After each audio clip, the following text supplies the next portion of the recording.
اعوذ باللہ من الشیطان الرجیم بسم اللہ الرحمن الرحیم۔ جو انسان نماز عصر کے بعد یہ آیت 7 مرتبہ پڑھتا ہے اس کا گھر دولت سے بھر جاتا ہے۔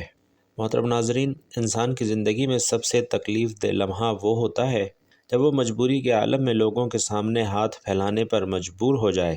عزت نفس، خودداری اور وقار جو اللہ نے انسان کو عطا کیا ہے وہ آہستہ آہستہ ٹوٹنے لگتا ہے، اور ایسے میں دل سے ایک ہی صدا نکلتی ہے، یا اللہ مجھے لوگوں کا محتاج نہ بنا، مجھے صرف اپنا محتاج بنا۔ ناظرین، یہی وہ مقام ہے جہاں ایمان، یقین اور اللہ کے کلام کی طاقت انسان کی زندگی کا رخ ہی بدل دیتی ہے۔ ہمارا دین ہمیں یہ سکھاتا ہے کہ رزق کا دروازہ کسی انسان کے ہاتھ میں نہیں بلکہ صرف اور صرف اللہ رب العزت کے اختیار میں ہے۔ جو ذات پرندوں کو فضا میں رزق دیتی ہے، مچھلیوں کو سمندر کی گہرائی میں پالتی ہے اور چونٹی کو اندھیری رات میں بھی دانہ پہنچاتی ہے، وہی ذات انسانوں کے لیے بھی رزق کے اسباب پیدا فرماتی ہے۔ مگر ناظرین، مسئلہ یہ ہے کہ ہم اسباب پر تو یقین رکھتے ہیں مگر مسبب الاسباب پر ہمارا یقین کمزور ہو جاتا ہے۔ آج کے دور میں بے شمار لوگ مالی پریشانی، قرض، تنگ دستی اور رزق کی کمی کا شکار ہیں۔ دن رات محنت کے باوجود برکت نہیں آتی، آمدنی آتی ہے مگر ٹھہرتی نہیں ہے، گھروں میں سکون نہیں ہے اور دلوں میں ہر وقت ایک انجانی بے چینی قائم و دائم رہتی ہے۔ ایسے حالات میں بعض لوگ ناجائز راستوں کی طرف مائل ہو جاتے ہیں۔ کچھ لوگ لوگوں کے سامنے ہاتھ پھیلاتے ہیں اور کچھ مایوسی کے اندھیروں میں گم ہو جاتے ہیں۔ لیکن ناظرین، قرآن ہمیں مایوسی نہیں بلکہ امید سکھاتا ہے۔ قرآن ہمیں در در کی ٹھوکریں کھانے کے بجائے اللہ کے در پر جھکنا سکھاتا ہے، اور یہی وجہ ہے کہ نماز عصر کے بعد پڑھی جانے والی ایک خاص آیت کی فضیلت بیان کی جاتی ہے، جس کے بارے میں کہا جاتا ہے کہ جو شخص اسے 7 مرتبہ یقین کامل کے ساتھ پڑھتا ہے، اللہ تعالیٰ اس کے گھر کو دولت، برکت اور آسانیوں سے بھر دیتا ہے اور اسے لوگوں کے سامنے ہاتھ پھیلانے سے بے نیاز کر دیتا ہے۔ یہ کلام کوئی جادو نہیں، کوئی ٹوٹکا نہیں، بلکہ اللہ کے کلام پر یقین کا عملی مظاہرہ ہے۔ نماز عصر کا وقت ناظرین خود اپنی ایک خاص روحانی تاثیر رکھتا ہے۔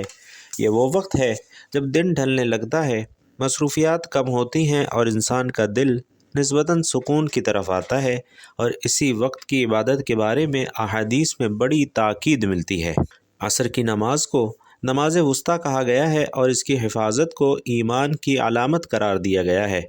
جب ایک مومن عصر کی نماز ادا کر کے اللہ کے حضور بیٹھتا ہے اور اس کے بعد قرآن کی ایک آیت کو 7 مرتبہ دل کی گہرائی سے پڑھتا ہے تو وہ دراصل اپنے رب سے یہ اعلان کر رہا ہوتا ہے کہ یا اللہ،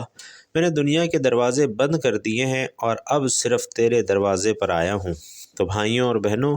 میرا آج کا یہ بیان ان تمام لوگوں کے لیے ہے جو تھک چکے ہیں، جو قرض کے بوجھ تلے دبے ہوئے ہیں، جو حلال کماتے ہیں مگر پورا نہیں ہوتا، جو ہر ماہ حساب لگاتے ہیں مگر آخر میں صفر ہی نکلتا ہے، اور جو دل ہی دل میں یہ دعا کرتے ہیں کہ کاش کوئی ایسا راستہ ہو جو ہمیں عزت کے ساتھ جینے کا سلیقہ سکھا دے۔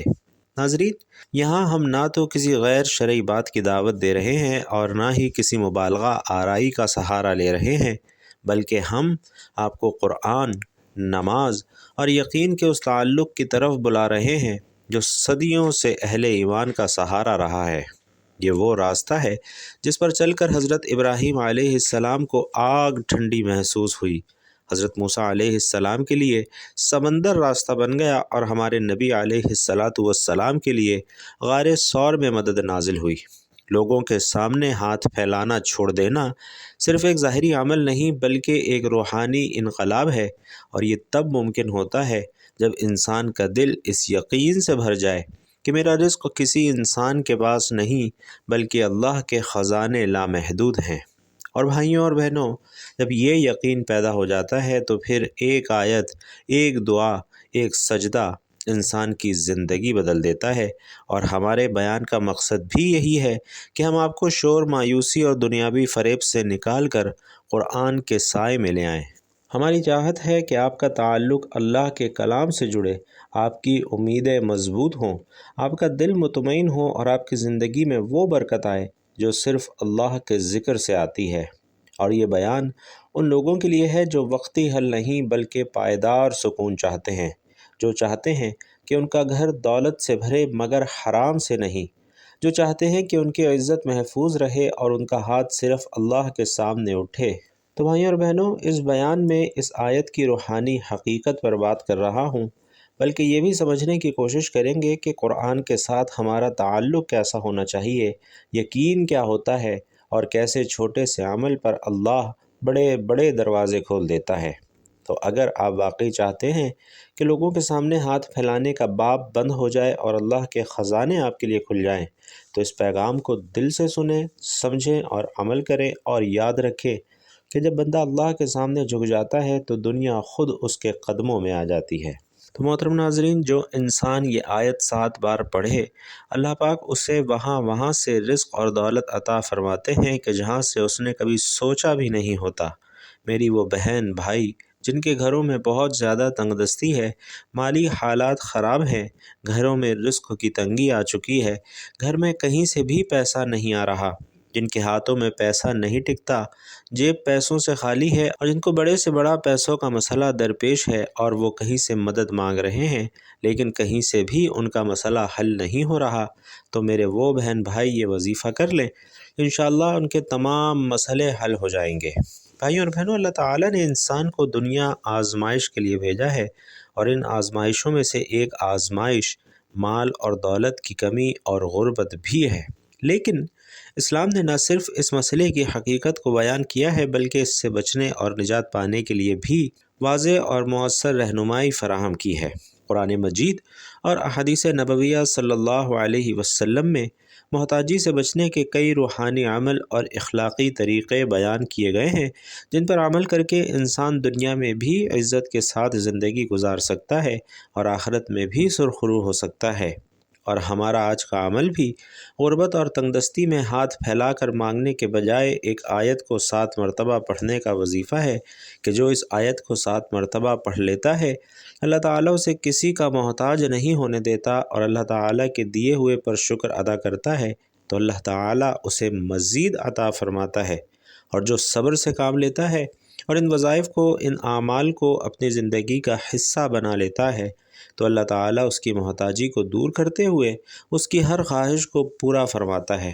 اسے مال و دولت، رزق وافر مقدار میں عطا کرتا ہے کہ اس کو کسی کے آگے ہاتھ پھیلانے کی ضرورت باقی نہیں رہتی۔ بھائیوں اور بہنوں، اللہ کی عبادت کرنے کے کئی طریقے ہیں۔ انسان دل میں اللہ کا ذکر کر کے بھی اس کی عبادت کر سکتا ہے، زبان سے کلمات ادا کر کے بھی اس کی عبادت کر سکتا ہے، قرآن مجید پڑھ کر بھی اس کی عبادت کر سکتا ہے، اور اللہ تعالیٰ کی مخلوق کی خدمت کر کے بھی اس کے فضل کا حقدار بن سکتا ہے، کیونکہ مخلوق خدا کی خدمت کرنا یا کسی بھوکے کو کھانا کھلانا بھی عبادت میں شمار ہوتا ہے۔ تو اللہ تعالیٰ کی مخلوق کی خدمت، اس کے ذکر و اذکار، اس کے نام کی تسبیح کر کے اللہ تعالیٰ کا قرب حاصل کیا جائے۔ تو ہمارا آج کا وظیفہ ایسے ہی ایک آیت کو نماز عصر کے بعد 7 بار پڑھنے کا عمل ہے، جس کا ورد کر کے اس کا فضل اور اس کا قرب حاصل کرنے کا بہت ہی بہترین وظیفہ ہے۔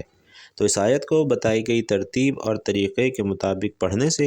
انسان کی تمام مالی تنگ دستی، رزق کے حوالے سے پریشانیاں، تمام مصیبتیں، غربت، دکھ، درد سب دور ہو جاتا ہے۔ بھائیوں اور بہنوں، یاد رکھیے کہ انسان پر جو مصیبت آتی ہے، چاہے بیماری کی صورت میں ہو، چاہے غربت کی شکل میں ہو، چاہے کاروباری پریشانی ہو یا خاندانی لڑائی ہو، بڑوں کا دکھ ہو یا کسی قسم کا صدمہ ہو، یہ انسان کے اپنے گناہوں کی وجہ سے آتی ہے۔ اس لیے فوراً سچی توبہ کرتے ہوئے اللہ تعالیٰ سے ہمیں معافی مانگنی چاہیے، کیونکہ اللہ تعالیٰ توبہ کرنے والوں سے محبت کرتا ہے، توبہ کرنے والے کی پریشانیوں کو دور کرتا ہے اور مصیبتوں کا ازالہ کر کے اسے حل کر دیتا ہے۔ انسان میں گناہوں اور غلطیوں کی جانب رغبت کا میلان موجود ہے۔ انسان کو نفس گناہوں میں مبتلا کرنے کی کوششوں میں لگا رہتا ہے، جس میں سلیم الفطرت انسان کسی گناہ یا غلط کام کا ارتکاب کرتا ہے، وہ یہ جان رہا ہوتا ہے کہ وہ غلط کام یا ظلم و زیادتی کر رہا ہے، وہ رسول اللہ صلی اللہ علیہ وسلم کے طریقے کی مخالفت کر رہا ہے اور اللہ کے فرامین سے بغاوت کر کے اس کے قہر اور غضب کو دعوت دے رہا ہے، یوں اپنی دنیا اور آخرت دونوں کو تباہ اور برباد کرتا ہے۔ لیکن ناظرین،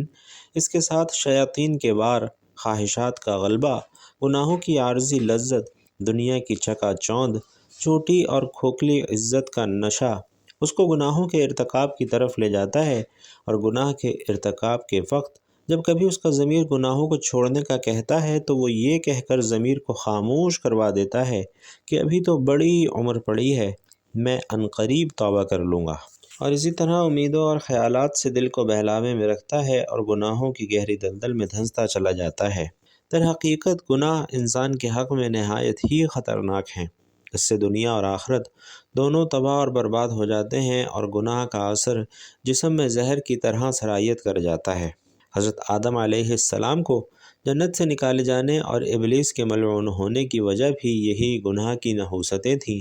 قوم نوح اور عاد و ثمود کو بھی گناہوں کی وجہ سے عذاب سے دوچار کیا گیا۔ اس کے علاوہ بھی ناظرین گناہوں کے بے شمار نقصانات ہیں جو انسان کے ذہنی، جسمانی اور روحانی کردار پر بھی اثر انداز ہوتے ہیں، اور اس میں سب سے بڑا نقصان یہ ہے کہ گناہوں کے ارتکاب کی وجہ سے انسان نور الہی اور علم و عقل سے محروم ہو جاتا ہے۔ امام شافعی رحمۃ اللہ علیہ فرماتے ہیں کہ میں نے اپنے استاد سے کمزور حافظے کی شکایت کی تو انہوں نے مجھے ترک گناہ کی نصیحت فرمائی، اور آپ نے یہ بتایا کہ اللہ ایک نور ہے اور اللہ کا نور گناہ گار کو نہیں دیا جاتا۔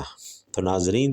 گناہ کا ایک اثر یہ بھی ہے کہ انسان کی روزی اور رزق میں تنگی آ جاتی ہے۔ یاد رکھیے کہ اصول رزق اور فراخی معاش کے لیے ترک گناہ سے بہتر کوئی چیز نہیں۔ اللہ تعالیٰ فرماتے ہیں کہ جو شخص اللہ سے ڈرتا ہے اور گناہوں سے باز آ جاتا ہے، اللہ اس کے لیے مشکلات سے بھی نکلنے کا راستہ پیدا کر دیتا ہے اور اسے ایسی جگہ سے رزق دیتا ہے جہاں سے اس کا گمان بھی نہیں ہوتا۔ انسان کے دل میں اللہ کی عظمت کم ہو جاتی ہے، تبھی انسان گناہ کرتا ہے، اور گناہ کرنے میں کوئی عار محسوس نہ کرے تو دل پر دھبا پڑ جاتا ہے اور مہر لگ جاتی ہے۔ جب انسان اللہ کو بھول جاتا ہے تو اللہ انہیں برباد کر دیتا ہے، ذلت اور رسوائی ان کا مقدر ہو جاتی ہے۔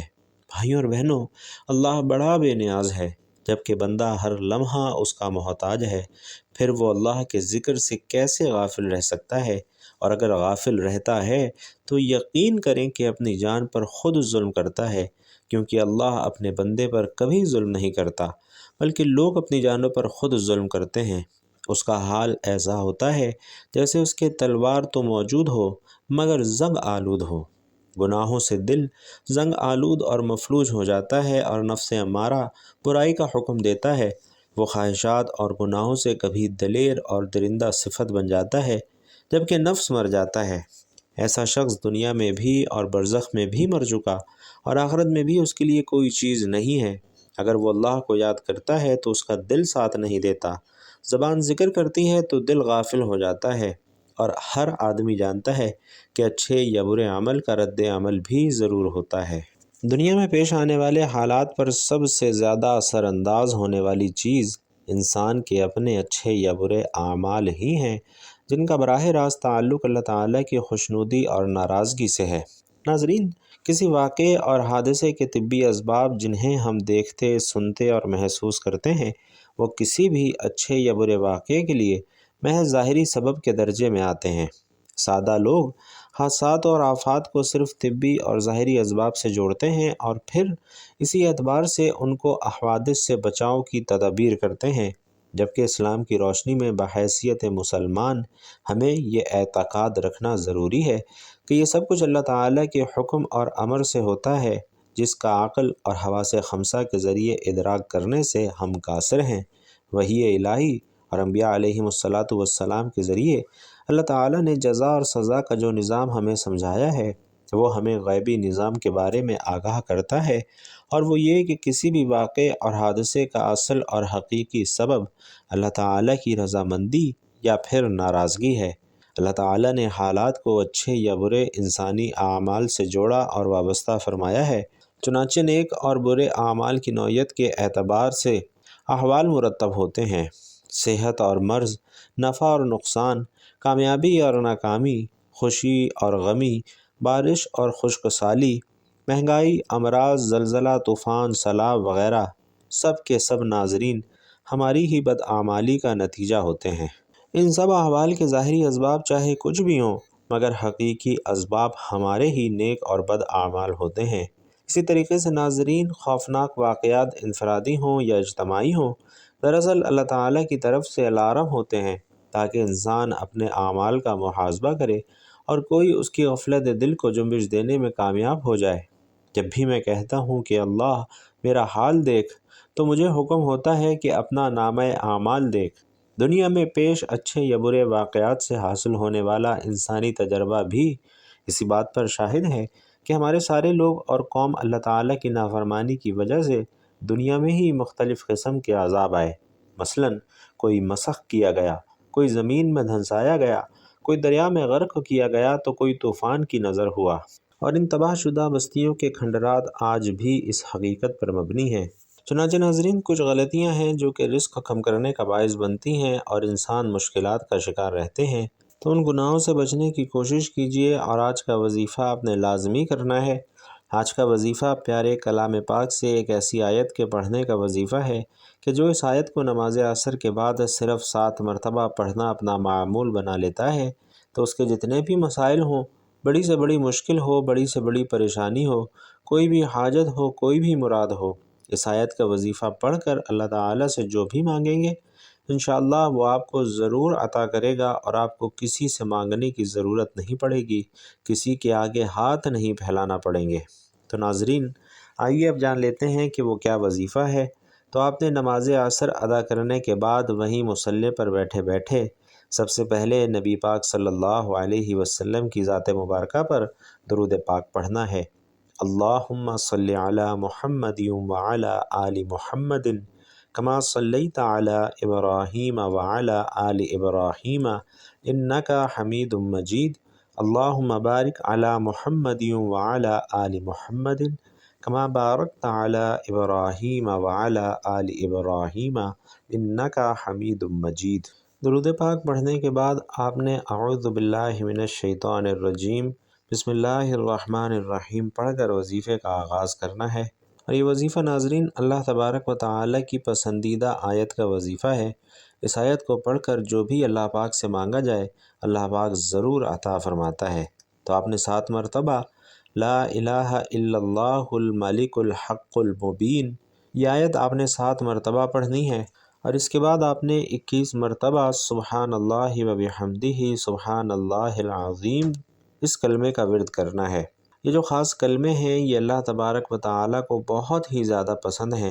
اور یہ زبان پر ہلکے ہیں لیکن ترازو میں بہت زیادہ بھاری ہیں۔ ان کلموں کو پڑھ کر جو بھی اللہ پاک سے مانگا جائے وہ مل جاتا ہے۔ تو آپ نے 21 مرتبہ سبحان اللہ و بحمدہ سبحان اللہ العظیم پڑھنا ہے،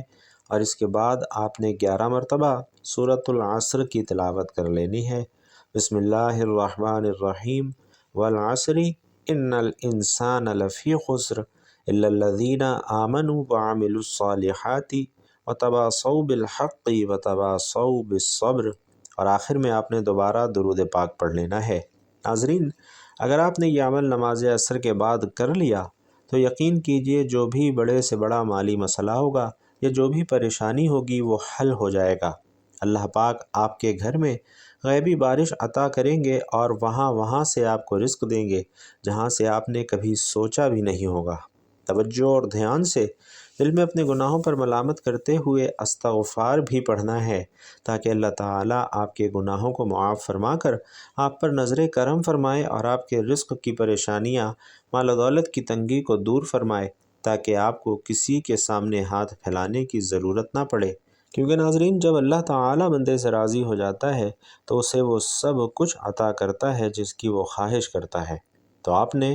وظیفے کو اپنے گناہوں اور غلطیوں کی کوتاہیوں کی وجہ سے زائل نہیں کرنا، اور آخر میں استغفار کا ذکر لازمی کرنا ہے۔ پھر اللہ تعالیٰ سے اپنے مقاصد، اپنی خواہشات، اپنے مسائل، اپنے مرادوں کے لیے رو رو کر گڑ گڑا کر دعا مانگنی ہے۔